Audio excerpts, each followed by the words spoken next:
السلام عليكم ورحمة الله وبركاته. يوم جديد ويوم سعيد على حضراتكم إن شاء الله.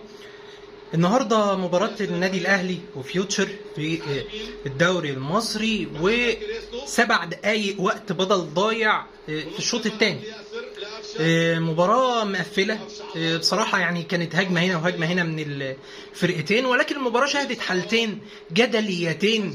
تمام، الفار فيهم محتاج فار، يعني الفار بتاعنا محتاج فار. الفار سطلانة خالص يعني بصراحة، لانك تحس ان الجون بتاع فيوتشر جون. يعني انا راجل اهلاوي، ده تيشيرت الاهلي اهو، يعني لو الناس مش شايفاه ده تيشيرت الاهلي.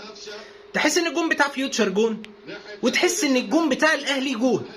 يعني انا للوهله الاولى عمري في حياتي ما تخيلت ان الكره بتاعت علي معلول اللي متبصياله من حسين الشحات ان الحكم هيرجع يشوف الفار فيها اصلا، ان هي من الاول باينه ان هي مش اوفسايد، ولكن هما بقى بيحطوا خطوط تمام وما وضحوهاش لينا اصلا في الاعاده خالص. انت واخد بالك جابوها كده ايه نص ثانيه وقامت الشاشه قافله خلاص وانتهى الموضوع.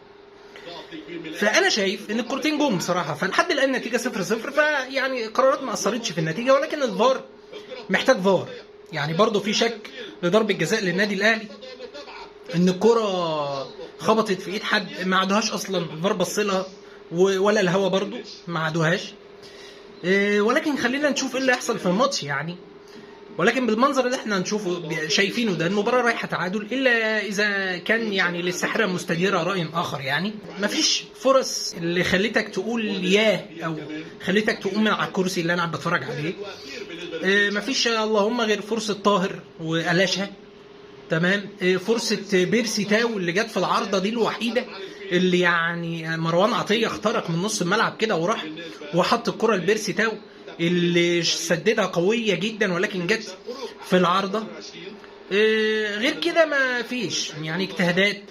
فكره تغيير محمود كهربا برضو بالنسبه لي، يعني هو كهربا اصلا هو خارج مستغرب، يعني هو في ايه يا جماعه انتوا بتغيروا ان انا حاج مارسيل يعني ما، ولكن ما انا مستغربها يعني ان انت تلعب بيرسي تاو اللي اصلا من ناحيه اليمين عامل شغل وعامل قلق وبيروح وسدد كام واحده.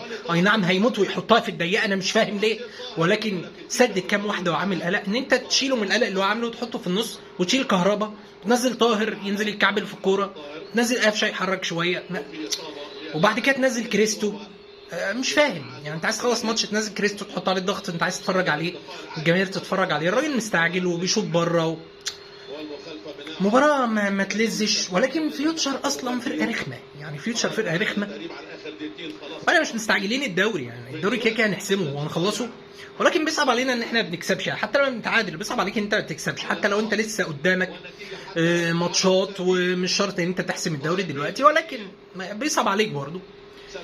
لسه دقيقتين والمباراة تنتهي، ولكن برضو يعني الحكام انا يعني والله الفار محتاج فار، انا مش هعرف اقول اكتر من كده. بالمناسبة والماتش واقف كده، بنحب نهني منتخبنا الاولمبي بفوزه امبارح بهدفين مقابل لا شيء على منتخب الجابون اللي كان اصلا منقوص عدديا وانت كسبان في اخر 5 دقايق، ولكن برضه بنهني يعني انت على النتيجه 2-0. لو انت اتفرجت على الماتش يعني حاجه صعبه جدا، يعني جون جاي من كورنر والجون الثاني ضربه جزاء، يعني انت أنا نفسي كنت تلعب لعبه، ولكن انت عملت اللي عليك على الورق. انت اول مجموعه هتلعب غينيا، ولكن لما تتغلب من المغرب، يعني المغرب كان ليك حجه يا باشا، ده المغرب وصاحبه الارض وممكن هتغلب وبتاع، انما لما تغلب من غينيا بقى هتبقى وحشه جدا، فانت اتحطيت في مأزق، يعني انت اتحطيت في مأزق. هنشوف روجيلو ميكالي هيعمل معانا ان شاء الله الفتره الجايه، عما ماتش الاهلي يشتغل كده ان شاء الله ونفوق كده بالمره بقى، بما ان الماتش واقف احقاقا للحق، وعشان ما نبقاش بننافق نفسنا يعني. لجنه الانضباط طلعت من شويه ان هم هيعاقبوا دونجا، او خلاص عاقبوه يعني، او عملوا عقوبه على دونجا عشان احتفاله الخارج باحمد سيد زيزو في ماتش الاتحاد. واحد يقول لي انت موافق على القرار ده ولا لا؟ اقول له موافق يا باشا، موافق، ما عنديش ادنى شك ان الحاجه الغير لائقه ان احنا ناخد ضدها قرار تمام او عقوبه تمام. واحد يقول لي طب وكهربا؟ اقول له باشا من الاول خالص اقسم بالله لو انت راجعت فيديوهاتي وانا راجل اهلاوي، وتاني بقول لك يعني تيشيرت الاهلي اهو، كهربا غلطان يا باشا، غلطان ان هو يغلط في جماهير الزمالك او انه يقول كلمه خارجه. ده حدث خارج وده حدث خارج. واحد يقول لي طب ليه هم عملوا عقوبه هنا وهنا لسه لحد دلوقتي العقوبه ما اتخدتش او لسه فيها استئناف او حكايه او روايه؟ ده يا باشا ما يخصنيش. انا اللي يخصني ان انا اطلع اقول لك ان ده غلطان وده غلطان، وده يستاهل اللي يجرى له وده يستاهل اللي يجرى له. اللي بينافس يا باشا اتحاد الكوره. قول لي بقى اتحاد الكوره فاسد، اتحاد الكوره متواطئ، اتحاد الكوره بيعمل خيار وفقوس، انا ماليش دعوه يا باشا. انا راجل اطلع اقول لك ان ده غلط وده غلط. اتحاد الكوره بقى يدي عقوبه على دونجا ويسيب كهربا، دي بتاعت اتحاد الكوره مش بتاعت الاهلي. مش بتاعت الاهلي. اصل انا معلش، انا مش هروح اقول له والنبي عشان خاطر انا عاقبني، لا مش هقول كده. مش هقول كده يا باشا. طبق عليا وانا خلاص هلتزم. انا مش هقول لك ما تطبقش عليا، بس طبق عليا يا باشا. انت ما طبقتش عليا، انا مالي؟ الله. يجي يقول لك بقى يا باشا الزمالك هينسحب من مباراه القمه عشان عقوبه كهرباء ما اتخدتش. يا باشا ادوها له بقى عشان نخلص. ابوس ايديك يا اتحاد يا كوره يا جماعه، نداء لاتحاد الكوره من هنا، ابوس ايديك وعاقبوا كهرباء عشان نخلص من الموضوع ده بقى. مش اي لعيب يعمل حاجه خارجه ويتعاقب عليها يقول لك يا باشا طب ما كهربا ما تعاقبش. طب ما انتوا اللي عملتوا كده كاتحاد كوره. يا ما تعاقبوش حد خالص يا تعاقبوا الناس كلها، وابوس ايديكم عاقبوا كهربا عشان نخلص من الموضوع ده.